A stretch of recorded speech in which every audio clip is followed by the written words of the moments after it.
The silence of space stretched endlessly. Stars glittered like scattered dust, and broken asteroids floated quietly in a forgotten belt on the edge of known space. Hidden among those drifting rocks was something far larger, something that did not belong. A massive alien dreadnought hung in the void. Once a symbol of fear and power, the ship now looked like a sleeping beast. Its armor was cracked, its weapons broken, and long scars ran along its hull. No lights flickered across its surface. The dreadnought was dead, abandoned after some long-forgotten battle. For weeks it had drifted, unseen by most. But one day a small human freighter stumbled upon it. The freighter was not impressive. Its engines groaned, its paint was scratched, and its crew lived from job to job. But inside that humble ship, 3 humans stared in disbelief at what they had found. Marco, the ship's engineer, pressed his face against the viewing screen. His eyes widened as the giant shadow of the dreadnought filled the display. "By the stars. It's real," he whispered. Rena, the pilot, kept her hands steady on the controls, though her voice shook. "It's bigger than 10 cities stacked together. Who could leave something like this floating here?" Tobin, the youngest of the 3, leaned closer to the screen.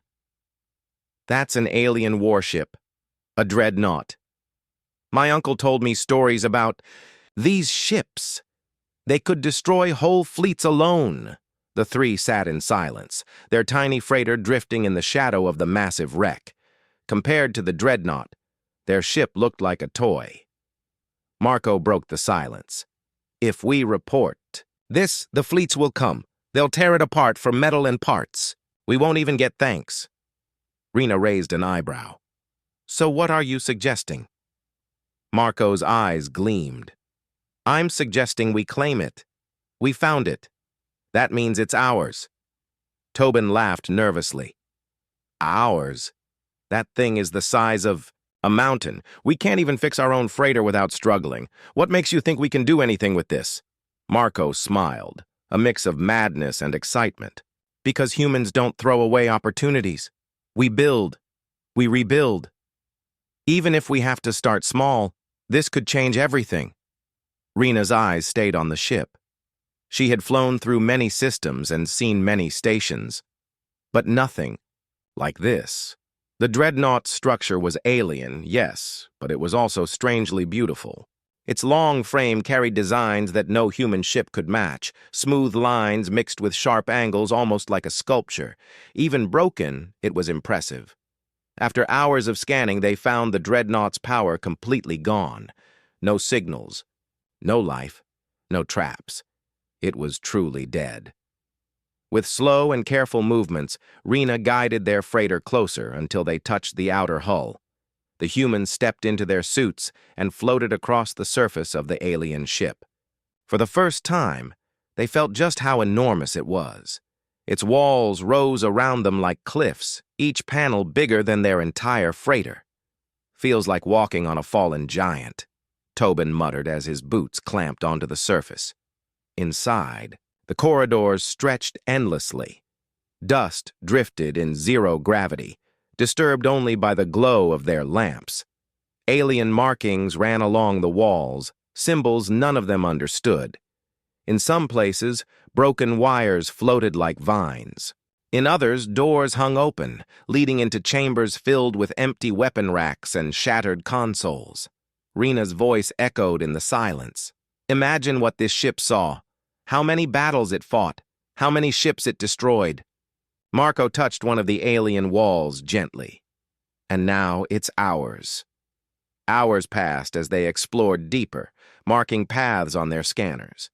They found empty hangars big enough to hold dozens of human ships. They found command decks lined with shattered glass. They found power cores, silent and cold, but still intact. When they returned to their freighter, the 3 sat together, exhausted but full of wonder. "This could feed colonies for years," Tobin said. "The metal alone is priceless." Marco shook his head. "No, we're not selling it as scrap. We're going to make something of it." Rena frowned. "You mean repair it? That's impossible. We don't have the knowledge. And even if we..." Did. We don't have the tools. Not repair, Marco corrected, his voice steady. Rebuild. Not as it was, but as we want it to be. For a long moment, the only sound was the hum of the freighter's old engines. Rena studied Marco's expression, seeing the fire in his eyes. Tobin glanced nervously between them, sensing something big was starting. Outside their small ship, the dreadnought floated in silence, but for the first time in years, something had changed. Humans had claimed it, and humans never left things as they found them. Far away, in the halls of alien fleets, rumors would soon spread. Scouts had already reported human movement near the wreck. Questions rose quickly. Why would humans take an abandoned dreadnought? What did they plan to do with it? No one knew the answer yet, but soon the galaxy would learn. The next morning aboard their freighter, the crew gathered around the main table. Empty cups and half-finished meals lay scattered, but no one cared about food. Their minds were fixed on the massive wreck outside their window. Marco spread a rough sketch across the table. The drawing showed the dreadnought's outline with circles and arrows pointing to different sections. His handwriting was uneven, his lines shaky, but his voice carried steady excitement. This ship is a treasure, Marco began. Not because of its weapons, but because of its size.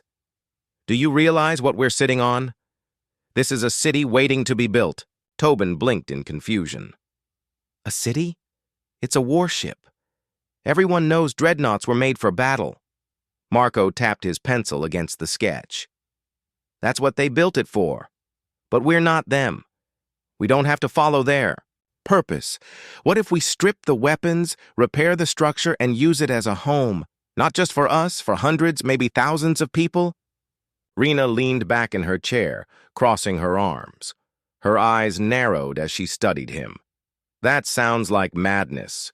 We can't even pay for proper fuel. How do you expect 3 humans to turn a warship into a floating city? Marco smiled in his stubborn way. Every great idea sounds like madness at first. Tobin hesitated. Even if we wanted to, alien tech is too advanced. We wouldn't even understand where to start. That's the point, Marco said. We don't need to understand their tech. We can replace it with our own. Human systems, human engines, human power cells.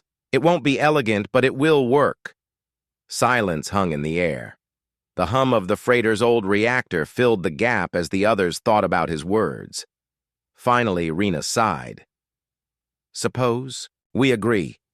What then? We can't do this alone. We'd need workers, engineers, supplies. That costs more than we can dream of. Marco nodded. Yes, but think of the chance. If we invite others, they'll come.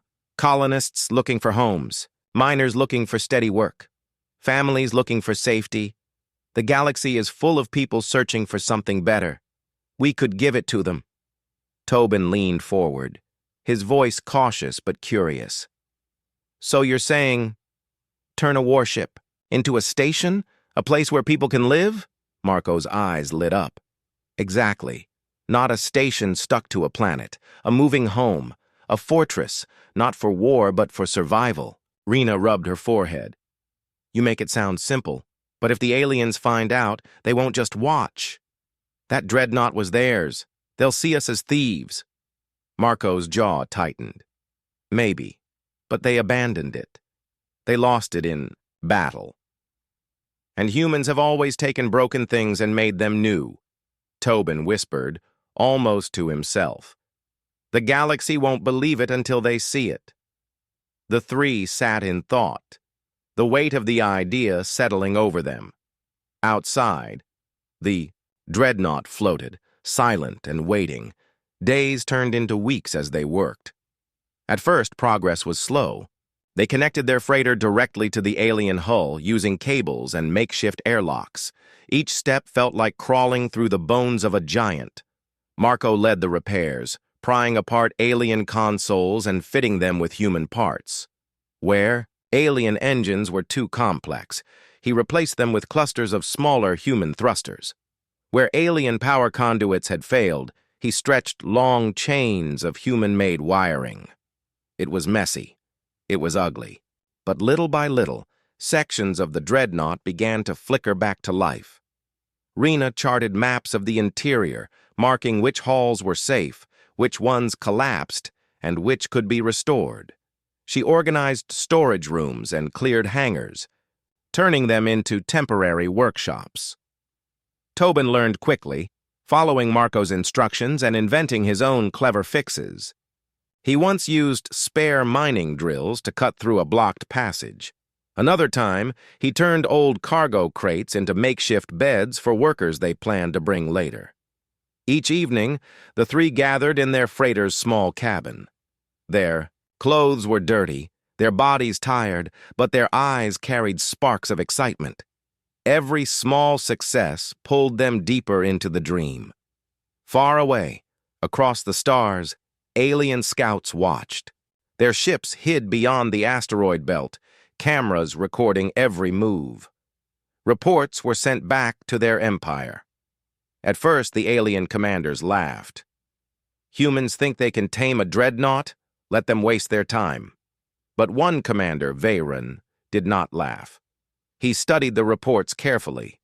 The images showed humans cutting away weapons, clearing hangars, and installing strange human machines inside alien walls.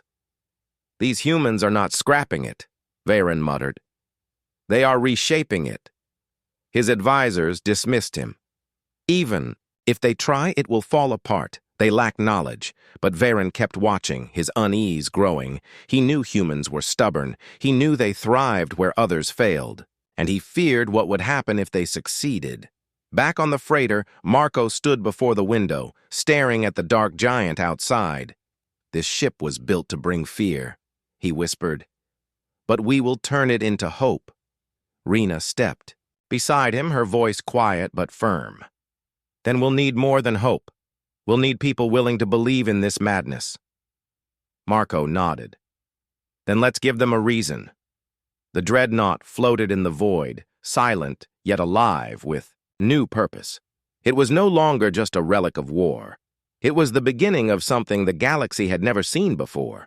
The dreadnought floated like a giant shadow, its broken armor patched slowly by human hands.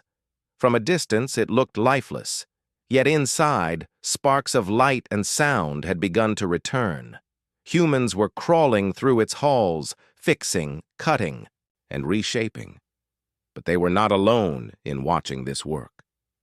Far beyond the asteroid belt, small alien scout ships circled silently. Their cameras followed every move, sending endless streams of images back to their commanders.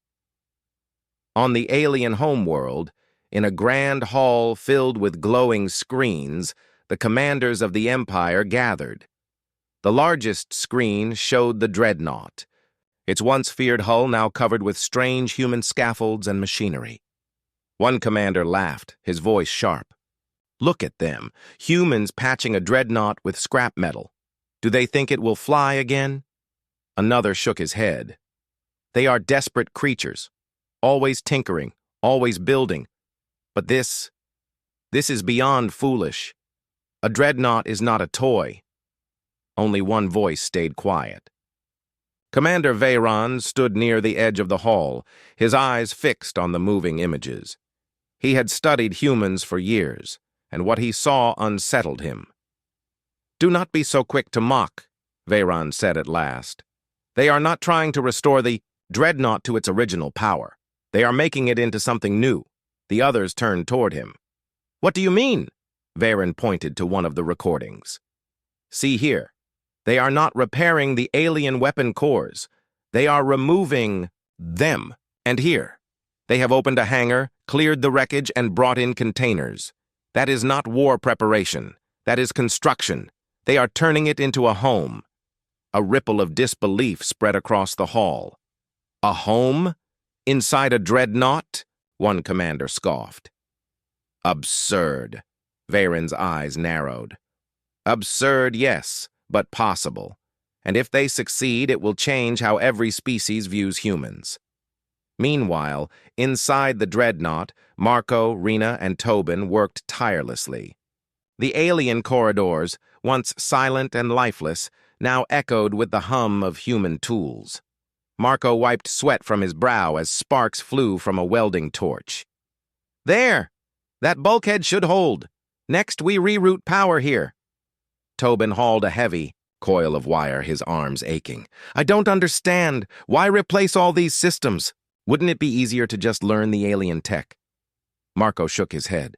"We don't have the time, and we don't have the knowledge. Alien systems are too complex, too fragile, but human tech is simple, strong, and we know how to fix it. Piece by piece, we make this ship ours." Rena stepped into the chamber carrying a data pad. "I finished mapping the lower decks. Most of the weapon storage is useless, but the space could be turned into living quarters. Families could stay there." Marco's eyes brightened. "Good. That's exactly what we need. This won't just be a fortress. It will be a moving city."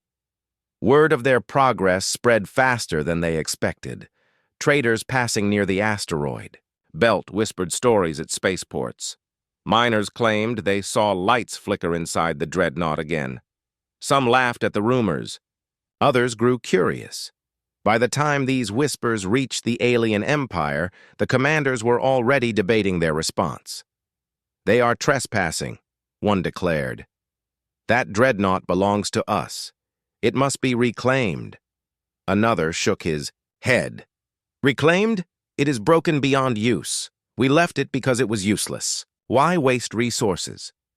But Varen stood firm. "It is useless to us, yes, but not to them. Humans do not measure value the way we do. They see potential where we see ruin." His words carried weight, but many still ignored him.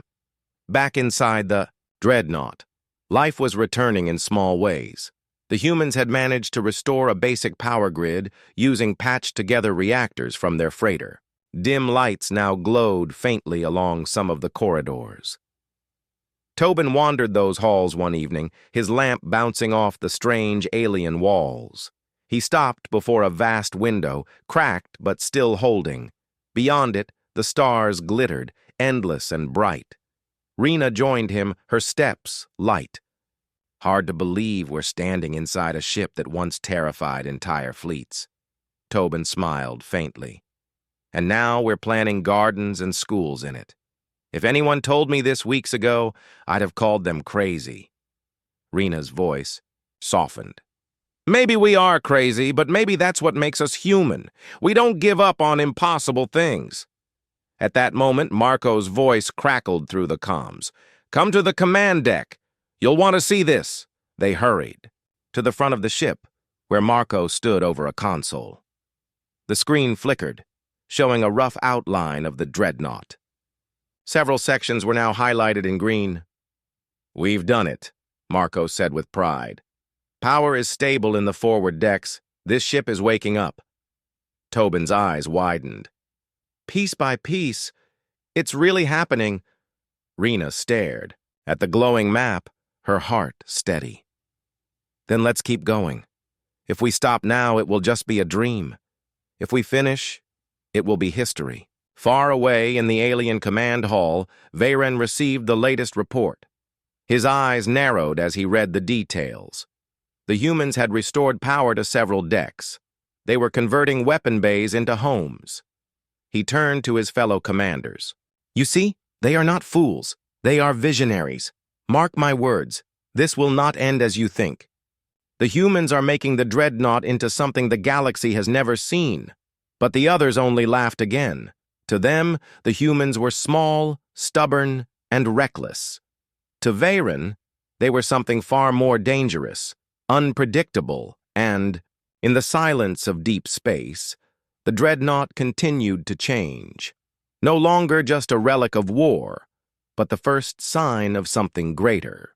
The dreadnought no longer looked like a dead hulk drifting through the void. Slowly, under human hands, it began to change. What once had been halls of war now echoed with the sound of construction, chatter, and laughter. Marco stood at the edge. of a vast hangar, his arms crossed as he watched sparks fly from welding torches. Dozens of workers had joined them now, miners, engineers, and settlers who had heard the stories and chosen to believe. The hangar, once filled with alien fighter craft, was now being cleared and shaped into a docking bay for human ships. Tobin carried a crate across the floor, his face sweaty and tired but smiling. "Never thought I'd be part of something this big," he said as he passed Marco. Marco gave him a proud nod. "None of us did, but here we are." Rena walked in with her data pad, her tone firm. "The lower decks are clear. We can begin building living quarters there. Families will need space soon. We've got 3 transports arriving within the week." Marco raised an eyebrow. "Families already?" Rena smiled faintly. "Yes. People are ready to come. They've heard about what we're doing. They don't want to wait." In the days that followed, the dreadnought shifted from silence to life. The great weapon chambers, once lined with racks of alien missiles, were stripped of their deadly cargo. The humans sealed cracks in the walls, built platforms, and filled them with sleeping quarters. Beds and simple rooms appeared where once there had been machines of war. The corridors, once empty, now carried footsteps and voices. Children's laughter began to echo in the distance as families moved into the safer decks. Simple banners and human markings were painted on the alien walls, giving them warmth they had never known. Tobin walked one corridor with wide eyes. He passed a family setting up their new home. A little girl waved at him, smiling as she carried a stuffed toy through the strange alien hall. "This is incredible," Tobin whispered. "We're turning a monster into a village." Rena walked beside him. "Not just a village, a city. And one that moves." The central command deck became their planning room. The alien consoles had been stripped out, replaced with human terminals and equipment. Screens glowed with maps, schedules, and supply lists. Marco often stood there late at night staring at the plans and wondering how far they could go. "This ship isn't a dreadnought anymore," he said one evening, his voice steady. "It's becoming something else." Rena leaned on the console, her eyes on the glowing displays. "Then it needs a name." Tobin perked up. "A name?" Rena nodded. "Yes. If people are going to live here, if children are going to grow up here, they need to call it something. Something that gives them hope." For a moment, the 3 were quiet. Then Rena spoke softly. "The Haven. That's what we should call it. A place where people are safe." Marco let the name roll off his tongue. The Haven. He smiled. "Yes, that fits." As weeks turned into months, the transformation grew. In the largest cargo bays, gardens began to sprout. Rows of soil-filled trays lined the walls, growing green plants under bright lamps. The smell of fresh leaves filled the air, a sharp contrast to the metal and dust.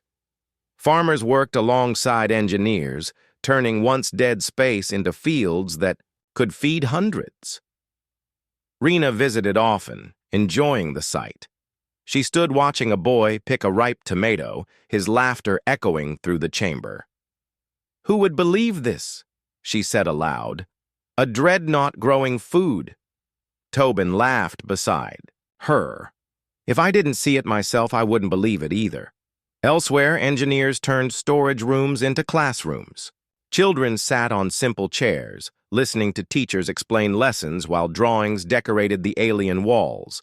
The halls of war were becoming halls of learning. Marco walked past one classroom, pausing to listen. The teacher's voice was calm, steady, and the children answered eagerly. He smiled, feeling something stir inside him. The dream was no longer his alone. It belonged to everyone now. But outside, the galaxy watched in confusion. Alien scouts continued to record the changes. They sent image after image back to their empire. Gardens inside weapon bays, schools where missile racks had stood, lights glowing in once dark corridors. The commanders of the empire gathered again, their voices raised in disbelief. "They are desecrating our warship," one shouted. "They are mocking us," cried another. But Commander Veyran only shook his head. "No, they are not mocking. They are redefining. What was built for fear is becoming a symbol of life. And once the galaxy sees it, they will never look at dreadnoughts the same way again." Back aboard the Haven, Marco stood with Rena and Tobin in the observation deck. Through the wide window, the stars shone, endless and bright. "Look at it now," Marco said, his voice filled with quiet pride. "It's no longer just steel and ruin. It's alive." Rena nodded, her eyes steady. "And this is only the beginning." Tobin leaned on the rail, a grin spreading across his face. "One day people will tell stories about this. They'll say humans found a dreadnought and turned it into hope." The three stood together, watching the stars, knowing their work was far from done. The Haven was growing, and with it, so was the dream. The Haven drifted through the stars, no longer a silent wreck, but a growing home. Lights glowed from its windows, gardens thrived inside its vast chambers, and families filled its once empty halls. To the humans living there, it was a miracle. To the galaxy watching, it was something no one could quite understand. From spaceports to mining colonies, stories spread. Traders told of classrooms inside alien warship halls. Miners spoke of families living under alien ceilings painted with human colors. Children born aboard the Haven laughed and played in what had once been chambers for weapons. But not all voices were kind. Many alien fleets saw the Haven as an insult. To them, a dreadnought was a sacred tool of war, a symbol of power and fear. The fact that humans had taken one and reshaped it into a home filled with gardens and schools was unthinkable. One morning, Rena entered the command deck carrying a report. Her expression was serious, and she placed the datapad in front of Marco. "And Tobin." "The aliens know," she said simply. Marco frowned. "Of course they know. They've been watching us for months." Rena shook her head. "No. This is more than watching. The Empire sent a message. They want us to surrender the Haven." Tobin looked up, alarmed. "Surrender? After all this? Work? After all the people who moved here?" "Yes," Rena replied. "They say the dreadnought was theirs and humans had no right to take it. They claim we are stealing what doesn't belong to us." Marco's jaw tightened. He stared at the glowing screens that mapped the Haven. Each green-lit section represented people, homes, and lives now tied to this ship. "We found it abandoned," he said firmly. "It was left to rot. We gave it purpose again. That makes it ours." Rena's voice lowered. "They won't see it that way." Across the stars, the alien empire prepared. In their council chambers, commanders raised their voices, demanding action. They must be stopped. "No race has ever dared take a dreadnought and make it their own." Another added, "It is not just theft, it is insult. They turn a symbol of our strength into a farm, into a playground for their young." But Commander Veyran's voice cut through the noise. "Do you not see? That is exactly why they are dangerous. Humans do not fear the past. They reshape it. They take weapons and turn them into shelter. If we strike too late, they will finish their work, and the Haven will become something no fleet can challenge. Despite his warning, most of the council was already decided. A fleet was assembled, not to destroy the Haven at once, but to threaten, to remind the humans of their place. On the Haven, word of the alien fleet spread quickly. Fear rippled through the new settlers. In the lower decks, families gathered, in groups, whispering. Some spoke of leaving before the aliens arrived. Others clung to hope, trusting that the Haven itself would protect them. Tobin walked among them, listening to their fears. He felt the weight of their eyes when they asked questions he could not answer. When he returned to the command deck, his voice trembled. "People are afraid. They think the aliens will come with guns ready. They think we'll all be destroyed." Marco placed a hand on his shoulder. Fear is natural, but we cannot abandon what we've built. Not now. Rena's voice was sharp but steady. If we give up, the haven dies. If we fight, maybe it survives. But Marco, we are not soldiers. We don't have a fleet. What do we do when warships surround us? Marco turned back to the glowing map of the haven. His eyes traced the sections they had rebuilt, the halls filled with families, the gardens growing strong. We don't fight like they expect. We defend like humans, cleverly. With what? We have. Weeks passed as preparations began. Marco and Tobin worked day and night, building defenses from whatever they could find. In the cargo bays, they turned mining drills into cannons that could fire chunks of rock. In the hangars, they installed launchers designed to hurl asteroids, like slingshots. They rewired energy shields, making them strong enough to protect civilian sections. Rena oversaw evacuation drills, teaching families where to go in case of attack. Entire sections of the haven were sealed and reinforced, built like bunkers to keep people safe. To the settlers, it seemed impossible. Yet day by day, the haven grew stronger, not as a warship, but as something new, a fortress that sheltered, instead of destroyed. From his ship, Commander Veyron watched the preparations. He saw the humans' crude but clever defenses. He watched as families painted murals on the alien walls, turning cold steel into warm homes. He spoke quietly to his officers. Do you see? They are not warriors, yet they stand against us.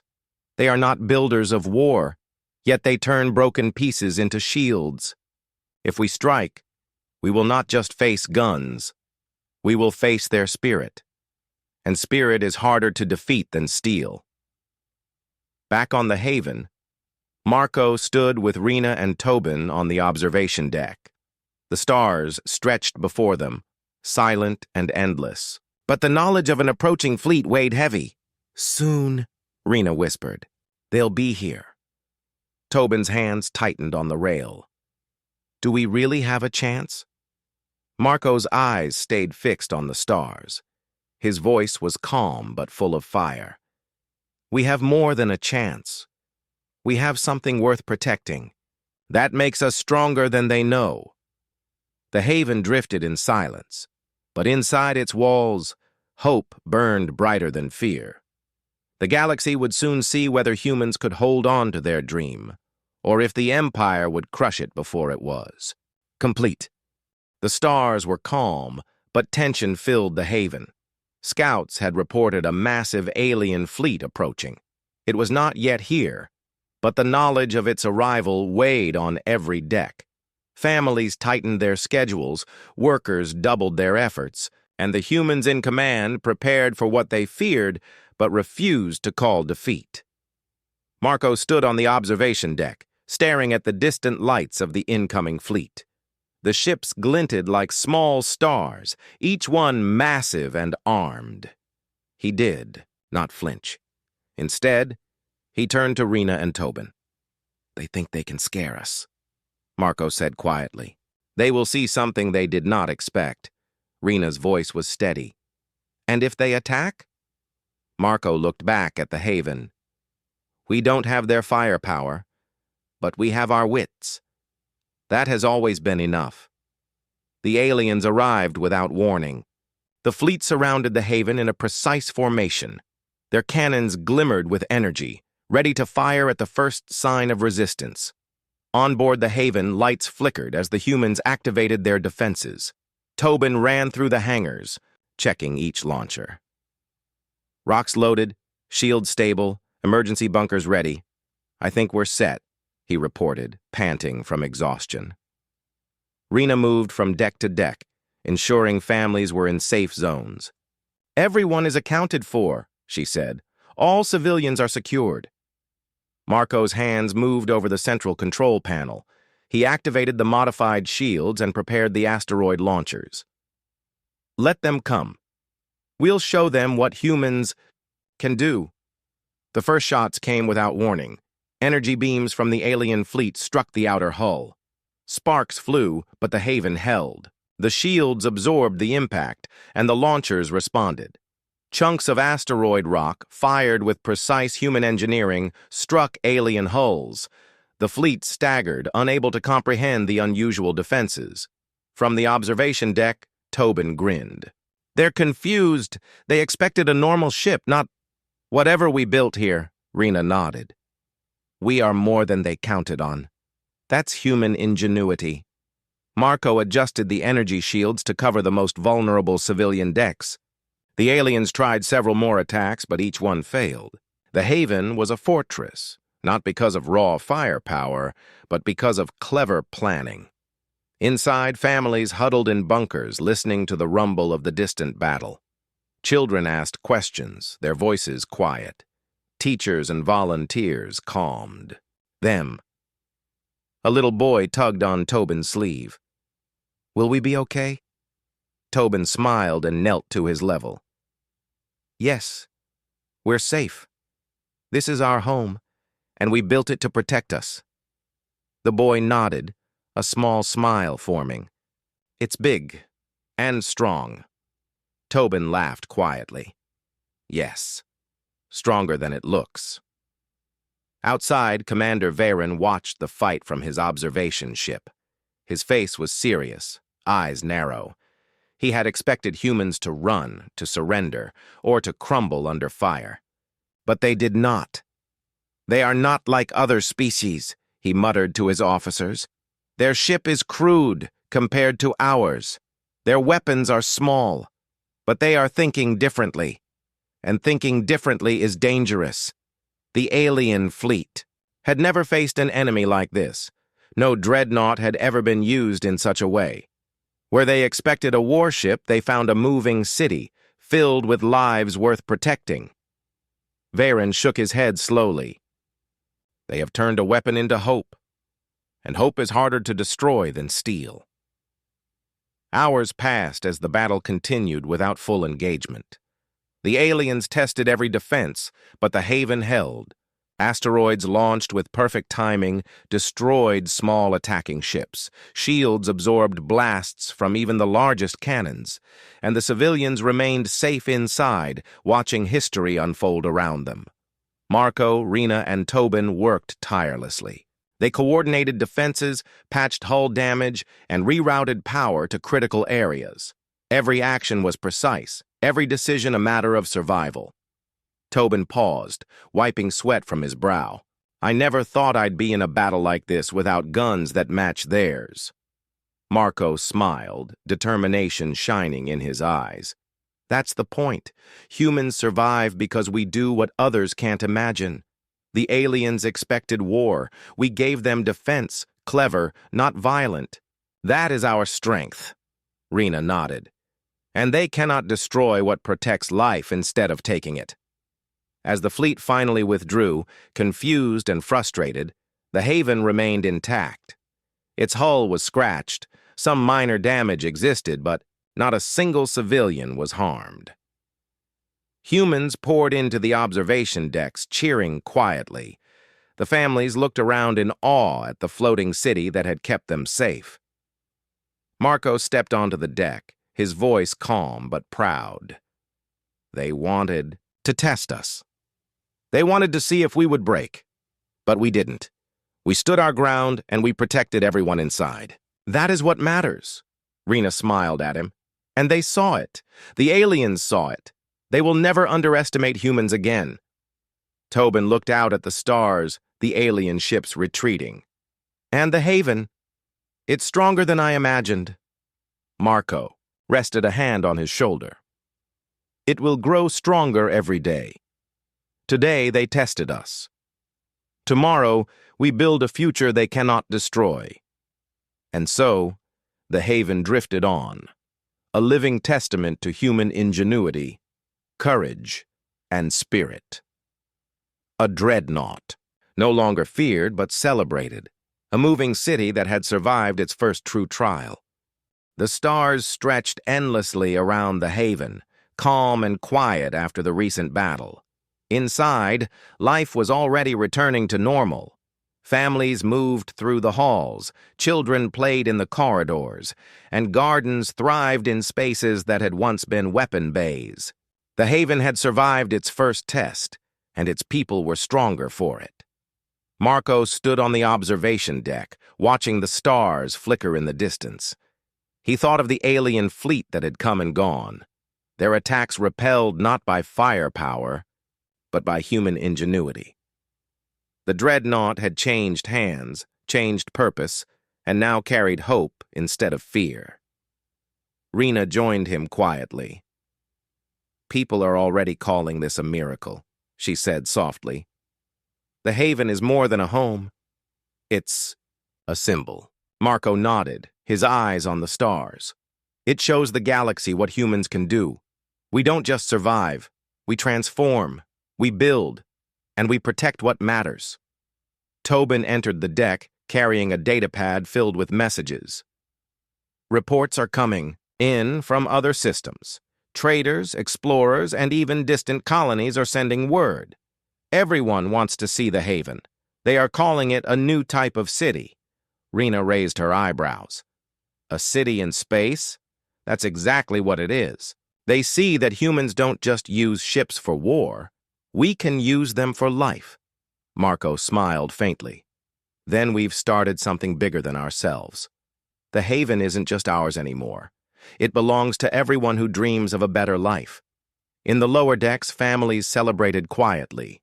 Children ran through corridors that had been classrooms just days ago, now turned into places for games and learning.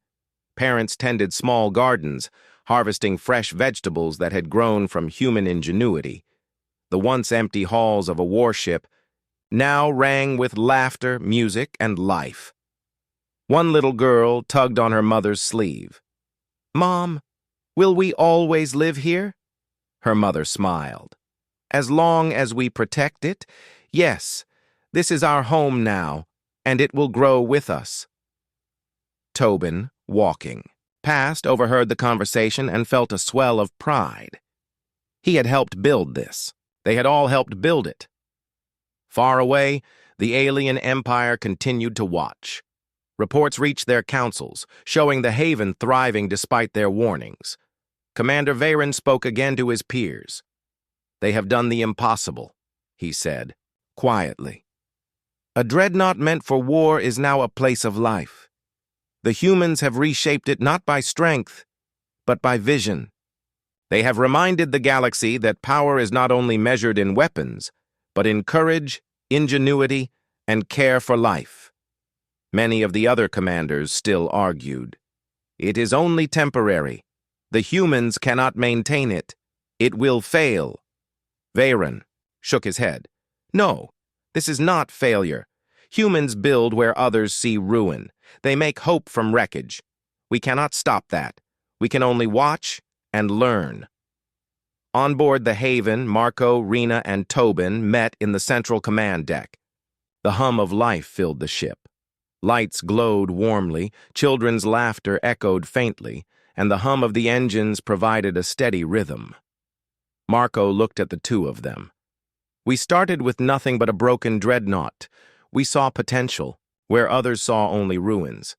And now, look at it." Rena's eyes swept across the deck. "It's more than a ship. It's proof. Proof that humans can change the impossible into reality." Tobin grinned. "And it's ours. Not just ours, but everyone's who believes in it. The Haven is a new beginning." Over the next months, the Haven became a beacon. Humans from distant colonies traveled to live aboard it. Scientists came to study the transformed ship. Farmers brought seeds to grow in its gardens. Children learned in classrooms that had once been weapon bays. Every hall, every room told a story of resilience and imagination.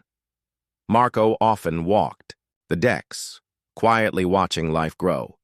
He saw families thriving, workers creating new systems, and children playing under stars visible from enormous observation windows. The ship that had once been a monster of war had become a sanctuary of hope. Rena, walking beside him one evening, said, "We've changed the meaning of this ship, and maybe the meaning of the galaxy. Marco nodded. Yes, humans will always find a way to build something better, even from what was meant to destroy. From afar, alien fleets slowly withdrew. They had expected a weapon, but found life. They had expected fear, but found courage. And while they still did not fully understand it, they could not ignore it. The galaxy was watching now. Stories of the Haven spread from system to system. Humans had taken a dreadnought and turned it into a floating city, a moving home, and a symbol of ingenuity. Every corner of space knew the message. Humans do not simply survive, they thrive, they build, and they inspire. Marco, Rena, and Tobin stood together on the observation deck once more. Stars stretched infinitely in every direction. The Haven floated through them, strong and alive, a monument to human courage. Tobin spoke first. "Do you think we can keep it safe?" Marco smiled, eyes steady. "Yes, because it is more than steel. It is hope, and hope cannot be destroyed so easily." Rena added, "And it is only the beginning. One ship, one idea, can inspire a galaxy." The three of them watched the stars in silence, knowing the Haven would sail forever as proof of what humans could achieve. From a broken dreadnought to a moving city, life had won, and humanity had shown that nothing was impossible.